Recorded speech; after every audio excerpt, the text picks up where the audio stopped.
नमस्कार, आप देख रहे हैं आपका अपना चैनल भिवानी हलचल खबरों के संग में मैं हूं मनोज कुमार। आइए सबसे पहले डालते हैं नजर आज की हेडलाइंस पर। विधानसभा चुनाव में टिकट देने के लिए कांग्रेस करवाएगी 3 सर्वे, कहा राव दान सिंह ने। पीडब्ल्यूडी कर्मचारियों के धरने का स्थान अदालत ने बदला, धरना 7वें दिन में किया प्रवेश। बिजली पानी की समस्या को लेकर टीआईटी क्षेत्र के लोगों ने किया रोड जाम।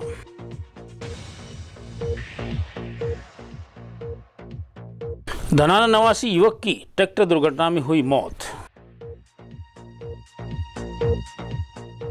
और अब खबरें विस्तार से। भिवानी महेंद्रगढ़ संसदीय क्षेत्र के कांग्रेस प्रभारी राव दान सिंह ने कहा कि कांग्रेस आने वाले विधानसभा चुनाव की तैयारी में जुट गई है। अगले 100 दिन में हरियाणा विधानसभा के चुनाव शुरू हो जाएंगे। इसके लिए पूर्व मुख्यमंत्री भूपेंद्र सिंह हुड्डा हर जिले में कार्यकर्ता सम्मेलन करने के बाद सभी 90 विधानसभा क्षेत्रों में रैलियां करेंगे। पत्रकारों से बातचीत करते हुए उन्होंने कहा कि एसवाईएल से अधिक ज्वलंत मुद्दा महंगाई व बेरोजगारी का है। कहा कि भाजपा रेगुलर भर्ती से बच रही है, भ्रमित करने के लिए नाम मात्र भर्ती की जा रही है। भिवानी महेंद्रगढ़ संसदीय क्षेत्र के कांग्रेस प्रभारी राव दान सिंह ने कहा कि कांग्रेस 3 सर्वे के आधार पर पार्टी प्रत्याशियों को टिकट देगी, जिनमें पीसीसी व एआईसीसी के सर्वे के बाद फाइनल सर्वे किया जाएगा। जो उम्मीदवार सामाजिक तौर पर मिलनसार होगा, जनता के साथ उसका व्यवहार कैसा है तथा अब तक पार्टी व जनता के किए गए कार्यों को सर्वे में आधार बनाया जाएगा, जिसके बाद पार्टी के शीर्ष नेताओं से विचार विमर्श कर टिकटें दी जाएंगी। किरण चौधरी के भाजपा में जाने के मुद्दे पर टिप्पणी करते हुए राव दान सिंह ने कहा कि ट्रक के पीछे लिखा होता है कि जिन्हें जल्दी थी वो चले गए। हर विधानसभा क्षेत्र में 5 से 6 टिकटार्थी होने के मुद्दे पर राव दान सिंह ने कहा कि कांग्रेस पार्टी की तरफ से जनता का रुझान बढ़ा है। वहीं उन्होंने कहा कि प्रदेश के कच्चे कर्मचारियों के मानदेय में 8% बढ़ोतरी करना ऐसे कर्मचारियों को भ्रमित करना मात्र है, जबकि इन कर्मचारियों को स्थायी रोजगार दिए जाने की आवश्यकता थी। भाजपा रेगुलर भर्ती से बच रही है। HKRN के माध्यम से ना तो कर्मचारियों को प्रमोशन मिलता है और ना ही सेवानिवृत्ति के लाभ मिलते हैं। यह सिर्फ समय निकालने का माध्यम बनकर रह गया है। 3 बजे तो भूपेंद्र सिंह हुड्डा और चौधरी उदय भान जी एक बड़े कार्यकर्ता सम्मेलन को संबोधित करने के लिए डिस्ट्रिक्ट वाइज पहुंच रहे हैं। उसमें बहुत सारे डिस्ट्रिक्ट उन्होंने अभी तक संपन्न कर दिए हैं और बाकी बचे हुओं को आगे आने वाले समय में घोषित कर रखा है, जिनमें भिवानी और दादरी दोनों एक दिन है, जहाँ दादरी में 11 बजे और भिवानी में 3 बजे उन्होंने अपना कार्यक्रम रखा है कि वहाँ कार्यकर्ताओं का धन्यवाद भी करेंगे और आगे आने वाले जो चुनाव हैं उसके लिए उनको दिशा निर्देश भी करेंगे कि भाई आपको किस तरह से आगे कार्य करना है। पीछे के चुनाव में जो आपने किया है वो वाकई में सराहनीय था और कोई कमी रह गई है तो उसका आगे दुरुस्त करेंगे और आगे आने वाले समय के अंदर कांग्रेस का जो एक माहौल प्रदेश में बना हुआ है उसको आगे बढ़ाते हुए पूरे प्रदेश के अंदर सभी कार्यकर्ताओं को उत्साहित करने के लिए कार्यक्रम आयोजन किया जा रहा है। तो सर माना जाए कि विधान तैयारी है, क्योंकि बहुत लंबा समय रहा नहीं, मुश्किल से 100 दिन का टाइम रहा है और उसमें पूरे प्रदेश में पहले सभी डिस्ट्रिक्ट्स में एक कार्यकर्ता सम्मेलन ले रहे हैं, फिर वो उनका नेक्स्ट प्रोग्राम होगा कॉन्स्टिट्यूंसी वाइज रैली करने का। इसलिए पहले संपन्न करेंगे जिलों को और उसके बाद में प्रत्येक कॉन्स्टिट्यूंसी बताया। विकास सबसे बड़ा है, बेरोजगारी आज की तारीख में, महंगाई आज की तारीख में, कानून व्यवस्था प्रदेश के अंदर आज की तारीख में ये देख रहे हैं कि आप किस तरह से बिगड़ी हुई परिस्थितियाँ हैं, भ्रष्टाचार है और विकास नाम की चीज़ नहीं है कहीं भी, सिर्फ बातें बातें हैं, उनके पास घोषणाएं हैं। तो वो आप देख लें कि ऐसी समाज के लिए हमारे टाइम पे 100 गज के प्लॉट दिए थे, इन्होंने 30 गज के लिए 1 लाख रुपए कीमत रख दी है और अनेकों ऐसी चीज़ें जो कांग्रेस ने घोषित की थी उनको भारतीय जनता पार्टी अपनाना चाहती है ताकि लोगों को भुलेखा दिया जा सके। Haryana government PWD mechanical workers union द्वारा अनिश्चितकालीन धरना 7वें दिन भी जारी रहा। राज्य संगठन सचिव हरकेश शर्मा व प्रांतीय कोषाध्यक्ष श्री भगवान अहलावत ने संबोधन में धरने पर उपस्थित कर्मचारियों को अवगत करवाया कि कार्यालय अभियंता अपने कार्यालय से नदारद रहते हैं तथा कर्मचारियों की समस्याओं की तरफ कोई ध्यान नहीं है। कर्मचारियों में भारी रोष है। प्रधान सुरेश कौशिक ने कहा कि अधिकारी अपनी तानाशाही प्रवृत्ति पर अड़े हुए हैं और कर्मचारियों की जायज मांगों का कोई संज्ञान नहीं लिया जा रहा है।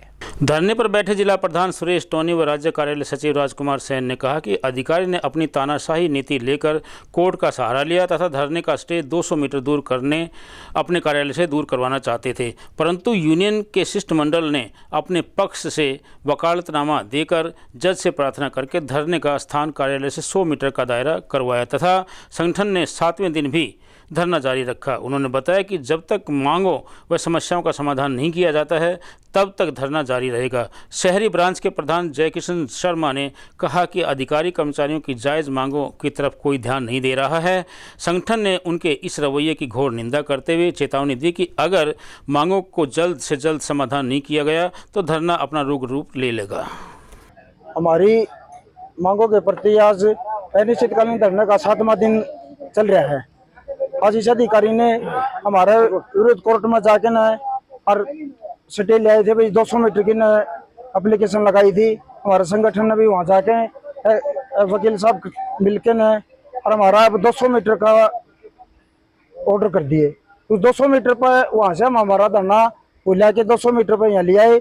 हम अदालत का न्यायालय का हम मान सम्मान करते हैं।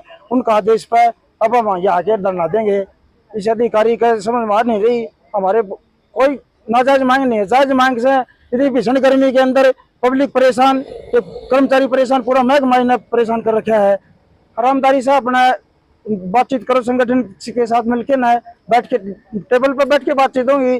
कभी तो ये प्रशासन में जा रहा है, कभी कोर्ट में जा रहा है, उससे कोई समाधान नहीं होगा। हमारा परिवार है, हम परिवार के साथ जैसे रहना चाहते हैं, ये अधिकारी के समझ में नहीं आ रही। हमारी धरना स्थल पर सही बढ़िया तरीके से चल रहा था। हम धरना को कोर्ट के आह्वान पर हम 100 मीटर 200 मीटर की थी, जबकि वकील महोदय ने रिक्वेस्ट करके वहाँ पे अपनी 100 मीटर की हिदायत जज साहब ने दी है। उस 100 मीटर का हम यहाँ पे पालना करेंगे और यहीं से हम नारेबाजी व प्रदर्शन करेंगे। आगे की रूपरेखा हम सभी साथियों से अपील करते हैं कि धरना में आए और सभी धरने की शोभा बढ़ाएं। संज्ञान नहीं ले रहा। हमारे कर्मचारियों को जो टर्म पॉइंटों की सैलरी है वो नहीं बढ़ाई गई है। ESIPF का मामला है, 2 साल से लंबित पड़ा है। अधिकारी के बार बार मिलने के उपरांत भी कोई कार्य नहीं कर रहा, जबकि ठेकेदारों को उनकी पेमेंट कर दी गई है। 2 साल हो चुके एचकेआरएन में चढ़े हुए, उससे पहले की है। फिर जो कुछ कर्मचारी हमारे हटाए गए हैं, अब उनका PF नहीं खुला है, ESI उनका पेंडिंग पड़ा है। जो हमारे टर्म अपॉइंटी के हैं उनके खाते तो खोल दिए, लेकिन उनके अंदर राशि नहीं डाली गई है। अब ये कर्मचारी कहाँ जाए बार बार। TIT क्षेत्र में एक सप्ताह से चल रहे गंभीर बिजली संकट को लेकर कॉलोनी वासियों ने रोड पर जाम लगा दिया। जाम के कारण आधे घंटे तक आने जाने वाले वाहन चालकों को परेशानी का सामना करना पड़ा। क्षेत्रवासियों का कहना था कि न तो बिजली की आपूर्ति हो रही है और न ही पानी की, और ऊपर से उमस भरा मौसम। जाम की सूचना मिलने पर पुलिस चौकी प्रभारी ASI दशरथ मौके पर गए, लेकिन लोगों ने जाम नहीं खोला। मौके पर बिजली निगम के अधिकारियों के आने के बाद और आश्वासन के बाद ही लोगों ने जाम हटाया। बारिश के बाद TIC क्षेत्र समेत 1 दर्जन स्थानों पर बिजली शॉर्ट सर्किट व लाइन स्पार्किंग के कारण आपूर्ति प्रभावित हो रही है। इसके कारण प्रभावित क्षेत्रों में नागरिकों को गर्मी व उमस से परेशानी उठानी पड़ रही है। वहीं बिजली गुल रहने से सप्लाई भी अपने आने के कारण पानी की आपूर्ति नहीं हो पाती है। वहीं रुद्रा कॉलोनी निवासियों ने तोशाम रोड को जाम कर दिया। कुछ ही समय में सड़क के दोनों ओर वाहनों की लंबी कतारें लग गई। सूचना मिलने पर पुलिस चौकी प्रभारी ASI दशरथ मौके पर पहुंचे और जाम खुलवाने का प्रयास किया, लेकिन जाम नहीं खोला गया। इसके बाद पुलिस अधिकारी ने मामले की सूचना बिजली निगम के अधिकारियों को दी। कुछ समय बाद बिजली निगम के अधिकारी मौके पर पहुंचे और शीघ्र बिजली आपूर्ति का आश्वासन देकर जाम खुलवाया। 15 मिनट लाइट है, खाली 24 घंटे में 28 घंटे में 1 या 2 किलोवाट पाएगा। हमारी पास ये दे रहे कह रहे हैं चालू कर देंगे, चालू करके दे जाएंगे, 15 मिनट फिर चली जाएगी। तो क्या सत्संग बताओ हमारे को, थोड़ी संतुष्ट है नहीं, थोड़ी ऐसी केबल बदल जाए हमारी। पंकज शर्मा, रुद्रा कॉलोनी, गली नंबर 1। जनाब 40 घंटे से लाइट नहीं है।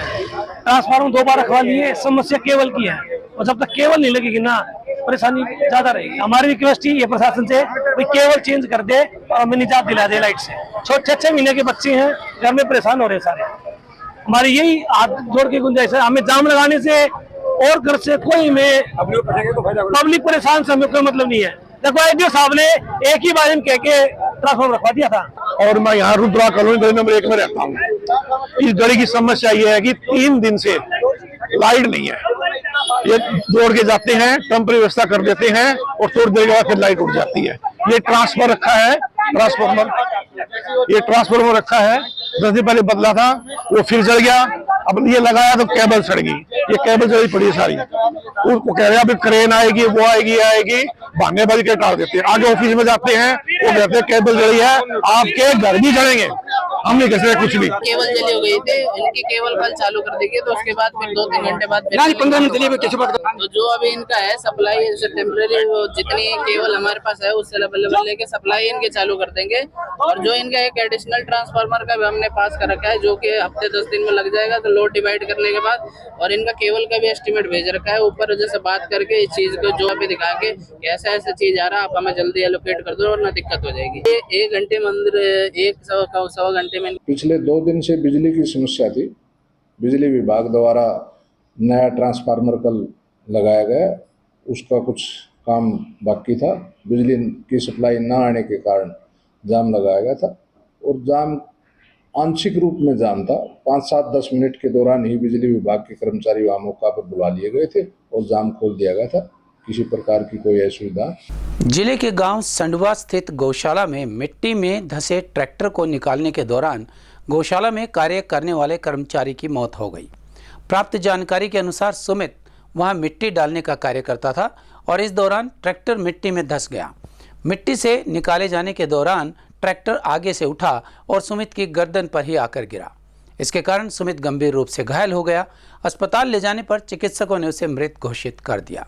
जांच अधिकारी रविकांत ने बताया कि मृतक सुमित गौशाला में काम करता था, वहां पर मिट्टी डालने का काम किया जा रहा था। उसी दौरान ट्रैक्टर मिट्टी में धंस गया। ट्रैक्टर मिट्टी से निकाले जाने के दौरान ट्रैक्टर आगे से उठ गया और सुमित की गर्दन पर जा गिरा, जिससे वह गंभीर रूप से घायल हो गया। गौशाला में काम कर रहे लोग उपचार के लिए उसे अस्पताल लेकर आए, जहाँ पर चिकित्सकों ने जाँच के बाद उसे मृत घोषित कर दिया।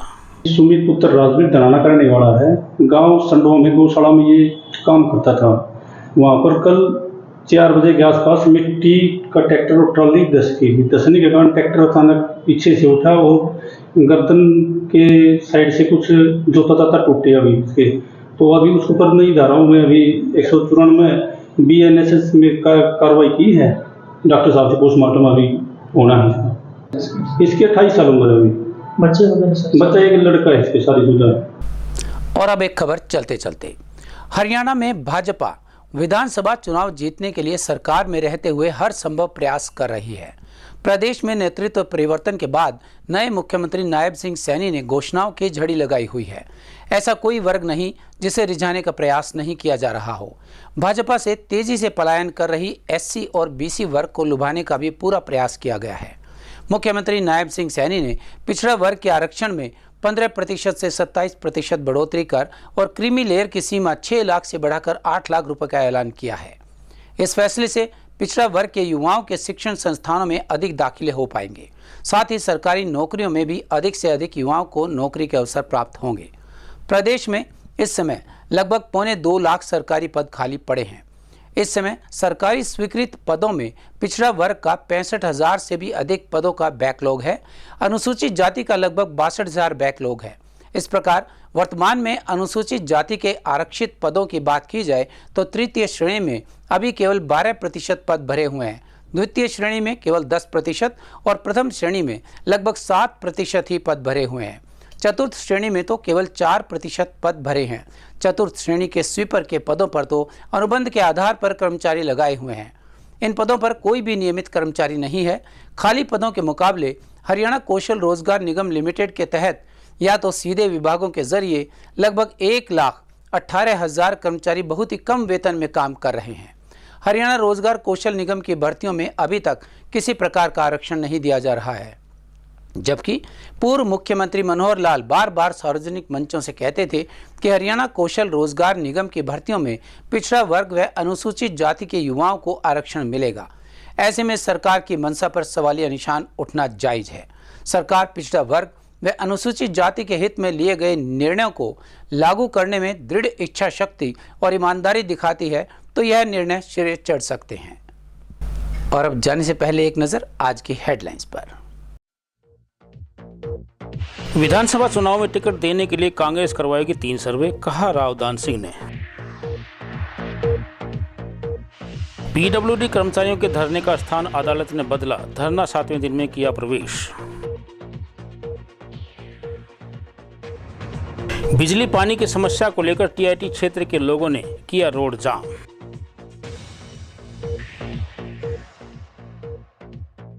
धनाना नवासी युवक की ट्रैक्टर दुर्घटना में हुई मौत। हमारे आज के अंक में बस इतना ही। अगले अंक के लिए देखते रहेगा आपका अपना चैनल भिवानी हलचल।